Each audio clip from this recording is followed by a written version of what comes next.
Yo, Sanjay Uchiha here, people, giving you my review on Boruto episodes 14 and 15. I'm like totally behind.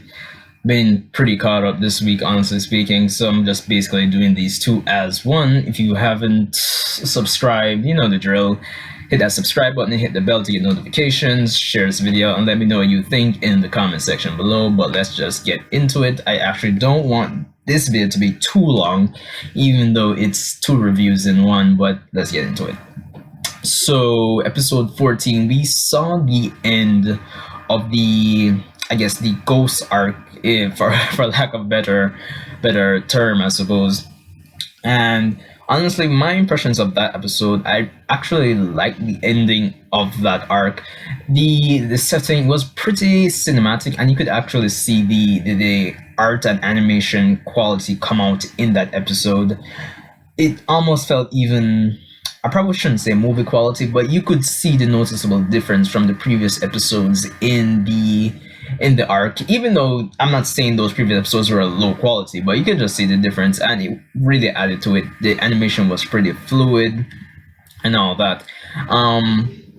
What really added to the episode to me as well, that we really see that Boruto's eye can actually see chakra pathways like the Byakugan, so that was pretty cool to note. And we, of course, as I mentioned, we do get the end of the ghost incident with Sumire, where we Boruto finds out that she's doing this on behalf of her father that died and her family, essentially. Of course, yeah, like this episode is pretty debatable, I'd say, because we get the infamous talk no jutsu that I guess a lot of people, if you've been following Naruto from ever since, you know what it is, really and truly. I don't think Boruto's quote unquote talk no jutsu really took away too much from the episode, because as we go along, we see that he manages to talk Sumire out of it. Granted, I didn't have a problem with it. I don't think it reduced the quality of the episode, because really and truly, at the end of the day, they're still kids. It's not like in Naruto where Naruto's talking down, I guess, guys who have been setting their philosophy for years. It's just a kid, really and truly. And even by looking at the flashbacks, I don't think Sumire has been in this way of thinking for too long. I mean, probably a few years, but too drastic, honestly. So that was cool. The action scenes were pretty awesome, and the choreography. It was cool seeing the fight between Mitsuki and Sumire, and Boruto jumping in here and there, honestly speaking. Let me see, because I'm totally just recalling this from memory right now. Boruto, I believe the thing I found stupid about the episode, the plot, was that Sumire, she essentially, when she basically lost, not really lost, but when she got talked out of it, she wanted New to blow up in the other dimension, which would be going against her plan, which I found to be completely stupid. But yeah. But all in all, I think this episode really did the character justice, especially Sumire. We can see some growth in her as she kind of basically overcomes her demons in this episode, honestly speaking. And even towards the end where we get Saya coming in, it's always good to see older characters coming in and giving their 2 cents. It wasn't much, but we can see that something's going to develop there in terms of the interactions between Saya and Sumire down the line, potentially speaking. Probably as some sort of apprentice, who knows? That's just my speculation. All in all, episode 14 was a good end. We got to see Naruto in Sage mode, obviously speaking, and I guess it does continue the whole the old characters are kind of put one side because of plot purposes. So there was that. But all in all, episode 14 was good. Episode 15 now, we kind of get more into the aftermath of the whole incident, which I like. It kind of feels like there's a sense of continuity, honestly speaking. So I guess it does do this video justice to do 14 and 15 as, I guess, a joint review. Yeah, so we get to see the aftermath, really and truly. We have the kids going back to school, but of course them questioning what's happening to Sumire. Of course, things aren't so easy as, she did attack the village. It's not like, hey, we're all friends now, which I liked. She's kind of like in some form of detention, honestly speaking. And I think where episode 15 partially shines is the fact that we get to see some more development, which, Honestly, Shino's been getting some ever since the last part of Shippuden, where they did the adaptations of the novels, where they had his episode where he was looking for a gift. Shino's been getting major character development, and I like it. It really does add to his character as we see him trying to take responsibility as a teacher. Honestly speaking, towards the events that his student caused, even though he wasn't really responsible himself for contributing to it in any way. But I like that honestly. That was cool.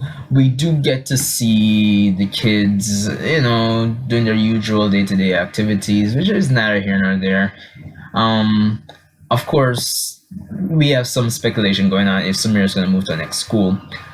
Of course, we have some interaction between Naruto and Boruto, which is not really doesn't really last too long, but it's whatever. He's basically trying to find out what's gonna happen to his friend, and Naruto's just saying, "Say, just kind of stay out of it. I can't do everything, even though I'm Akagi. I'm not authorized to do everything," which was interesting line there. But I think what made episode 15 really interesting is that, I mean, granted, we do see Sumire come back towards the end, but what made it really interesting was the fact that towards the end we got three, I guess the triple whammy essentially. We got Sasuke, which I didn't expect to see until the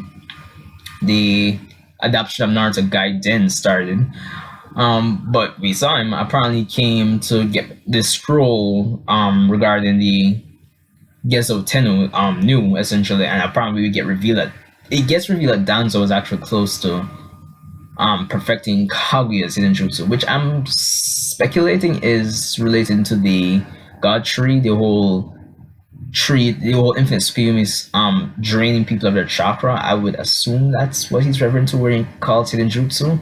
That or that's some dimensional technique, one or the other. But that was kind of cool to know. It was interesting to see Sasuke around. Um, and we get some interesting character moments here as well as Sasuke essentially. Well, I mean, just seeing him and Naruto interact as adults is always fun, honestly, added to the episode. But we get some interesting lines here where he tells Naruto to tell Sakura that he's sorry. And for those of you who don't know, essentially spoilers here for the upcoming Gaiden. I mean, if you've seen Boruto Naruto the movie, you already know. But basically, after Sasuke's journey of, I guess, redemption, he basically started investigating Kaguya's dimension essentially, because he had this gut feeling that Kaguya was preparing for something, and he obviously found out what, which is Kenshiki and Momoshiki who are coming in the Boruto movie and who appear in this episode as well. So essentially, it's kind of like he's on a mission to protect Konoha. So, and he doesn't want to get his family involved, so that's why he hasn't really been home in years to help take care of his daughter, really and truly. So it's basically like the second time Sasuke has to sacrifice his family because of something relating to Konoha. So that's interesting, and it's kind of sad. Well, it is sad, but that's something to note there.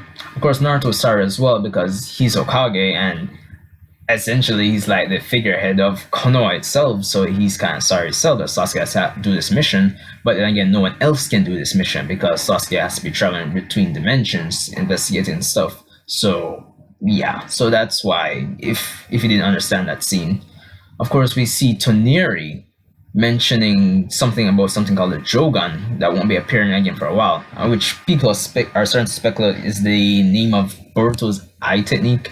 I don't know. It could be. It was kind of vague. It could be referring to another beast like New. I don't know, but that was cool. It definitely added a layer of mystery to the episode. And of course, we get confirmation that they're redoing the Boruto Naruto the movie with the appearance of Momoshiki and Kinshiki essentially. And based on the dialogue we had from Toneri to these two, it's basically being foreshadowed that we're going to have even more Otsutsuki's come in, which would, I guess, benefit the story because honestly, people are saying that, what's the threat really? Naruto and Sasuke could beat anybody, but by introducing more Otsutsukis that are at least on the level of Kaguya, then shit's gonna get real. So I like that. Definitely building, well, world building, and I guess foreshadowing for things to come. Um, yeah, 15 was definitely good. A lot of character interactions. I especially love the beginning part when Naruto, Sai, and Shikamaru were walking through the park and Naruto threw his ball to this kid. That was kind of cool. But yeah, all in all, episodes 14 and 15, solid entries in the Boruto series. I'm looking forward to Naruto Gaiden getting animated because obviously you can tell from that ending. But yeah, let me know what you thought about the episodes. Rate, comment, subscribe, and I'll see you in the next one.